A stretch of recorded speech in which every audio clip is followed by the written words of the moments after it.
अयोध्या में कल रामलला की प्राण प्रतिष्ठा को लेकर देश भर में उत्साह। झारखंड भी हुआ राम में सरकारी कार्यालय 2:30 बजे तक और स्कूल पूरे दिन रहेंगे बंद। प्रधानमंत्री नरेंद्र मोदी ने गुजरात में खोडलधाम ट्रस्ट कैंसर अस्पताल का किया शिलान्यास। सरकार का प्रयास है कि किसी को भी कैंसर के इलाज में मुश्किलें न आए। केंद्रीय कृषि मंत्री अर्जुन मुंडा ने रांची में लाख अवसर पर चल रहे विचार बंधन का ऑनलाइन किया उद्घाटन। कहा, लोगों के जीवन स्तर में सुधार पर केंद्रित होना चाहिए उत्पादन। और राज्यभर में के सभी बूथों पर कल होगा मतदाता सूची का अंतिम प्रकाशन। मुख्य निर्वाचन पदाधिकारी ने लोगों से बूथों पर जाकर अपने नामों की जांच करने की अपील की।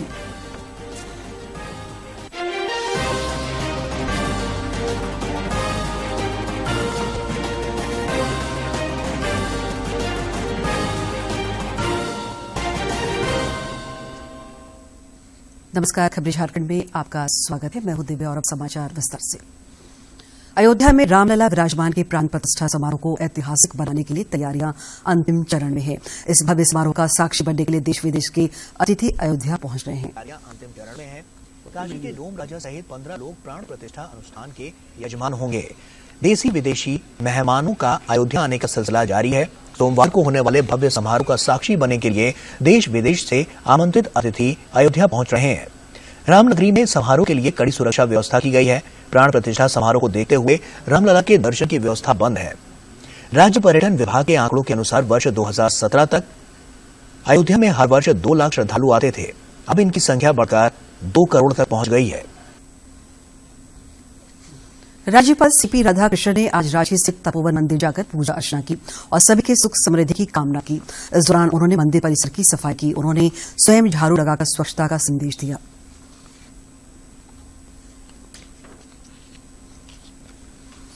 केंद्रीय कृषि मंत्री अर्जुन मुंडा ने आज जमशेदपुर स्थित सोनारी के राम मंदिर और श्री रामलला उत्सव समिति की ओर से आयोजित शोभायात्रा में शामिल हुए। उसके बाद वे पश्चिम सिंहभूम जिले की चाकुलिया में मां रंकणी देवी मंदिर में पूजा अर्चना की और देश और राज्य की सुख समृद्धि की कामना की।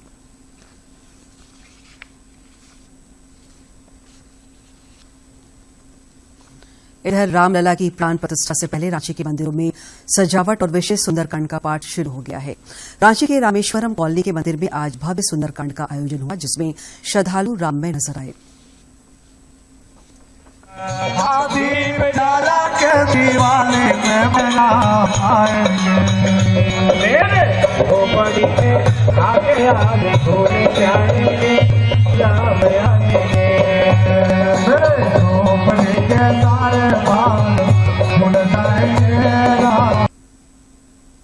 सिमडेगा जिले में भी लोगों का उत्साह चरम पर है। शहर को भगवा झंडों और बैनरों से सुसज्जित किया जा गया है। श्री राम जानकी मंदिर परिसर में भव्य कार्यक्रम का आयोजन हुआ। यहां आयोजित रामोत्सव में बड़ी संख्या में राम भक्तों ने सामूहिक रूप से हनुमान चालीसा और सुंदरकांड का पाठ किया। इस मौके पर मौजूद राष्ट्रीय स्वयंसेवक संघ के लहरू सिंह ने श्री राम जन्मभूमि का इतिहास बताया और कहा कि कठिन संघर्ष और बलिदान के बाद आनंद का यह समय आया है।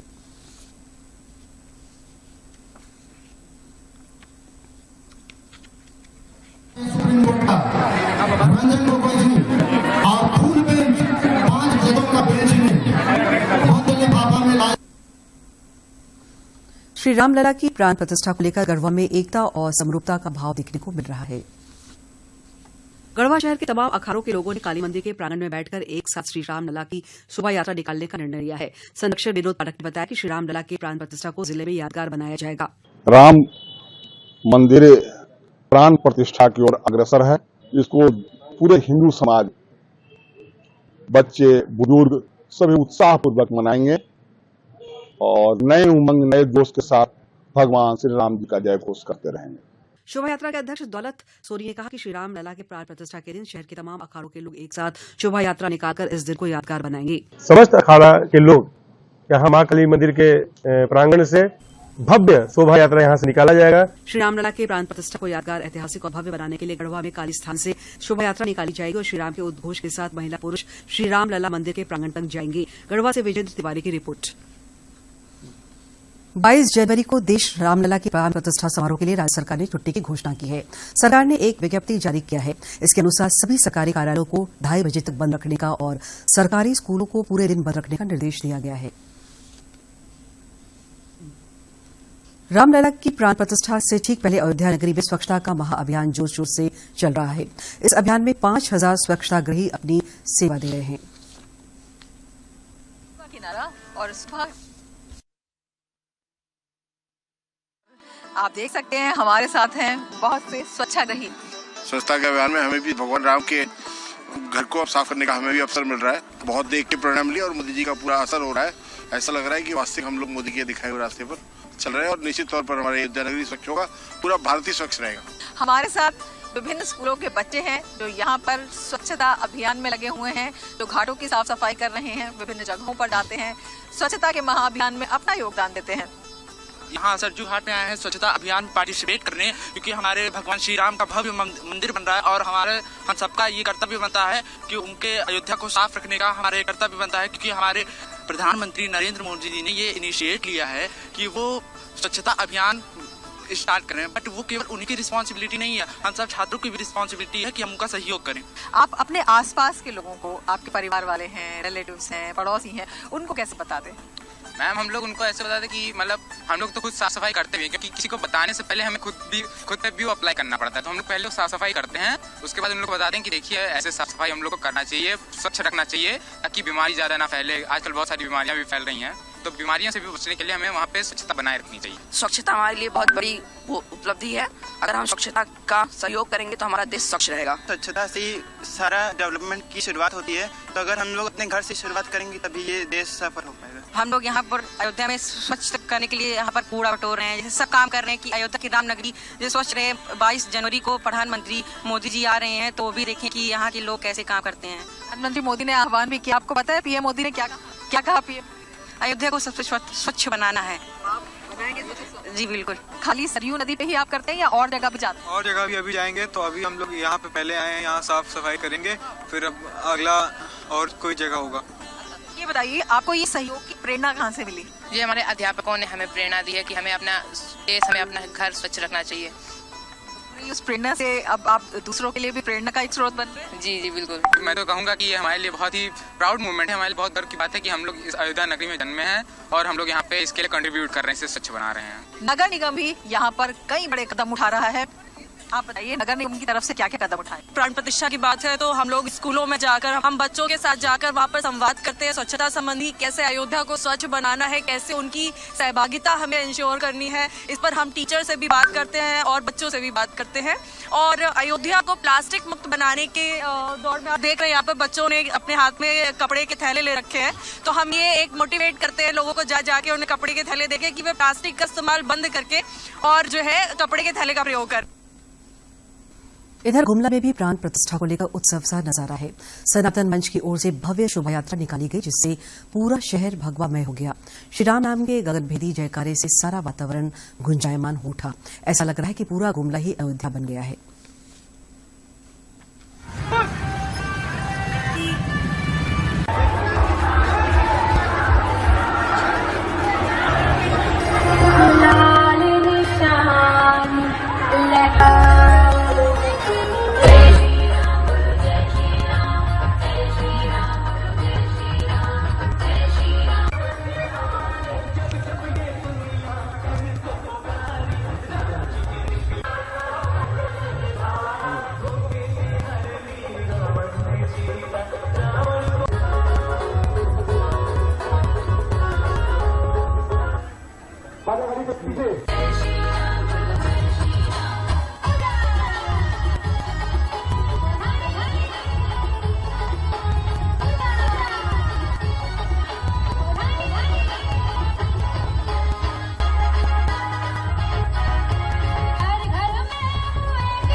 प्रधानमंत्री नरेंद्र मोदी ने कहा है कि पिछले 9 वर्षों में देश में करीब 30 नए कैंसर अस्पताल खुल रहे हैं और 10 निर्माणाधीन हैं। गुजरात में खोडलधाम ट्रस्ट कैंसर अस्पताल के शिलान्यास कार्यक्रम के दौरान वीडियो संदेश में प्रधानमंत्री ने कहा कि सरकार का प्रयास है कि किसी को भी कैंसर के इलाज में मुश्किलें न आए। जीवन को बदलने का काम किया है। शिक्षा का क्षेत्र हो, कृषि का क्षेत्र हो, स्वास्थ्य का क्षेत्र हो, आपके ट्रस्ट ने हर दिशा में अच्छा करने का लगातार प्रयास किया है। मुझे विश्वास है कि अमरेली में बनने जा रहा कैंसर हॉस्पिटल सेवा भावना की एक और मिसाल बनेगा। इससे अमरेली समेत सौराष्ट्र के बहुत बड़े क्षेत्र को फायदा होगा। साथियों, कैंसर जैसी गंभीर बीमारी का इलाज किसी भी व्यक्ति और परिवार के लिए बड़ी चुनौती बन जाता है। राजधानी रांची स्थित राजभवन में आज बिहू, पोंगल और सोहराय मनाया गया। साथ ही मेघालय, त्रिपुरा और मणिपुर राज्यों का स्थापना दिवस भी मनाया गया। कार्यक्रम में अन्य लोगों के अलावा राज्यपाल सीपी राधाकृष्णन भी विशेष रूप से मौजूद रहे और सोहराय भी मनाया गया। मौके पर राज्यपाल सीपी राधाकृष्णन ने राज्यवासियों को बधाई देते हुए कहा कि ये पर्व त्योहार प्रकृति से जुड़े हैं और समाज को एक सूत्र में बांधते हैं।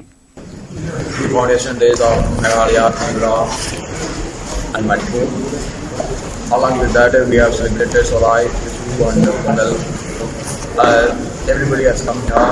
The Ranji Cultural Academy is having their cultural functions here, and it is very interesting moment and happiest moment that India is one. India will be one forever. राज्यपाल विधिपूर्वक पूजा अनुष्ठान में शामिल हुए और अतिथियों को अंग, वस्त्र और मोमेंटो देकर सम्मानित किया।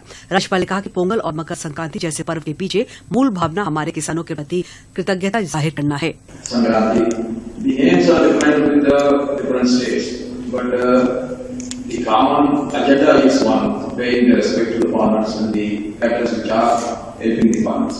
कार्यक्रम के दौरान रांची विश्वविद्यालय के कला संस्कृति विभाग के छात्रों और छोटे छोटे बच्चों द्वारा आकर्षक गीत, संगीत और नृत्य नाटिका की प्रस्तुति ने लोगों का मन मोह लिया।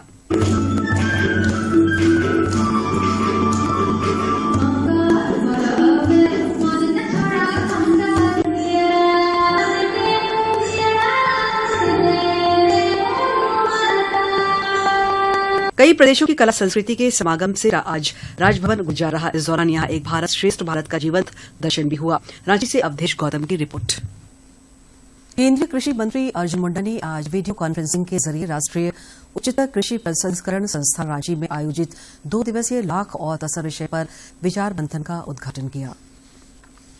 केंद्रीय कृषि एवं किसान कल्याण और जनजातीय कार्य मंत्री अर्जुन मुंडा ने कहा कि उत्पादन हमेशा ग्रामीण अर्थव्यवस्था को मजबूती प्रदान करने वाला और लोगों के जीवन स्तर में सुधार केंद्रित करने वाला होना चाहिए।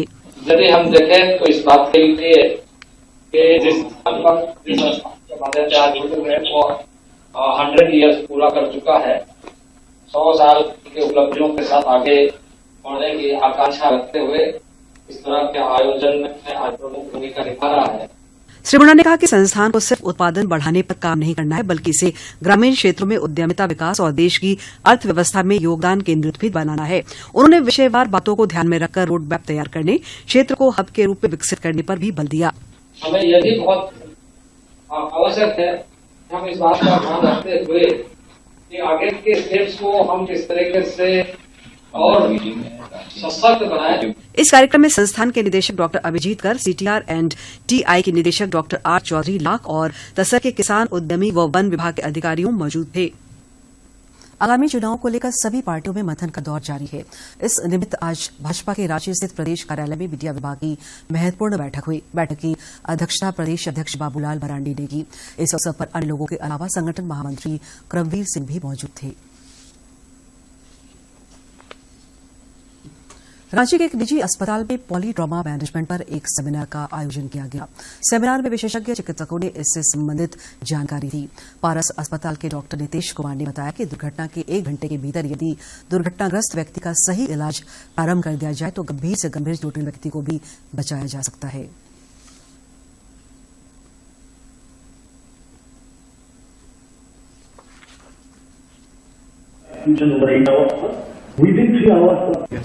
देखिए, ये आज हम लोग एक सेमिनार कर रहे हैं पॉली ट्रॉमा मैनेजमेंट के ऊपर। तो इस सेमिनार का जो मेन उद्देश्य है कि हम लोग जैसे टर्सरी केयर हॉस्पिटल हैं जहाँ पे रेफर्ड होकर बहुत सारे पेशेंट्स पूरे राज्य से आते हैं, तो उन पेशेंट्स का जो खास करके पॉली ट्रॉमा रोड एक्सीडेंट के पेशेंट होते हैं जिसपे मल्टीपल इंजरीज होते हैं अलग अलग बॉडी में, तो ऐसे पेशेंट्स को सही स्टेबलाइजेशन और सही जो गोल्डन आवर का ट्रीटमेंट है अगर वो मिलता है तो वो पेशेंट्स की जान बचने का चांस ज्यादा हो जाता है जब वो हमारे पास आते हैं। राज्य के सभी जिलों के बूथों पर 22 जनवरी को मतदाता सूची का अंतिम प्रकाशन किया जाएगा। मुख्य निर्वाचन पदाधिकारी ने लोगों से अपील करते हुए कहा कि वे सुबह 11 से 12 बजे तक अपने अपने बूथों में जाकर अपने और अपने परिवार के नामों को मतदाता सूची में जांच लें और सेल्फी लेकर सोशल मीडिया पर अपलोड करें। अंतिम प्रकाशन की जाएगी। आप सबसे अनुरोध है, आप अपने बूथ में जाएं, आपका नाम भी चेक कर लें, आपका परिवार का, आपका दोस्त, सबका नाम चेक कर लें, ताकि किसी का भी नाम छूटना नहीं चाहिए। उसमें किसी का भी नाम छूट गया मतलब तुरंत आप आवेदन समर्पित कर लें। उसमें कुछ त्रुटि होगी मतलब उसका भी कर लें। हम लोग का सभी बीएलओ मिलकर एक बहुत बढ़िया मतदाता सूची निर्माण किया, इसमें आपका सहयोग आवश्यक है। वहां पर जाके आपका मतदाता सूची में नाम होगा, उसका ये थोड़ा सा एक सेल्फी खिंचवा के आपका सोशल मीडिया में प्लेटफॉर्म में शेयर करें। बाकी दोस्त का भी बोले अपने सोशल मीडिया में शेयर करें कल 11 बजे से 12 बजे तक, ताकि सबको एक जागरूकता मिल जाएगी। आपका एक त्रुटि रही तो मतदाता सूची निर्माण करने के लिए आपका सहयोग आवश्यक है। राजधानी रांची सहित राज्य के 5 शहरों में आज सीटेट की परीक्षा हुई। सुबह 9:30 बजे से परीक्षा शुरू हुई, जो दोपहर के 12:30 बजे तक चली। इस परीक्षा के लिए राजधानी रांची में कुल 39 परीक्षा केंद्र बनाए गए थे, जिसमें करीब 40,000 अभ्यर्थी शामिल हुए। रांची के अलावा सीटेट की परीक्षा के लिए जमशेदपुर, बोकारो, हजारीबाग और धनबाद जिले में भी परीक्षा केंद्र बनाए गए थे। सेंट जेवियर स्कूल रांची के कंप्यूटर शिक्षक संतोष कुमार ने विद्यार्थियों को 48 घंटा तक लगातार कंप्यूटर प्रोग्रामिंग कराकर Guinness book of world record में अपना नाम दर्ज कराया है।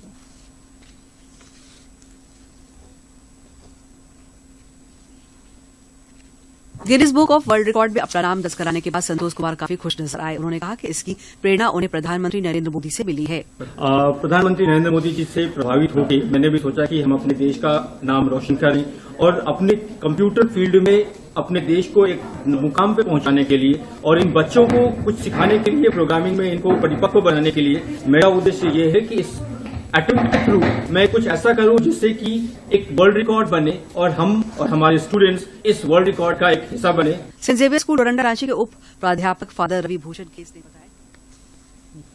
राजधानी रांची समेत राज्य भर में आज मौसम शुष्क रहा। सुबह से धूप खिली हुई है और लोगों ने राहत की सांस ली है। मौसम विज्ञान केंद्र रांची के अनुसार आज राज्य के दक्षिणी हिस्सों के कुछ भागों में हल्की बारिश की संभावना है। अगले 24 घंटे के दौरान 2 से 3 डिग्री सेल्सियस की गिरावट की संभावना है।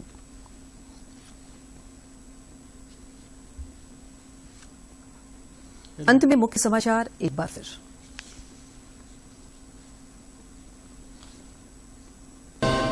अयोध्या में कल रामलला की प्रांगण प्रतिष्ठा को लेकर देश भर में उत्साह। झारखंड में हुआ रामलला सरकार कार्यालय 2:30 बजे तक और स्कूल पूरे दिन रहेंगे बंद।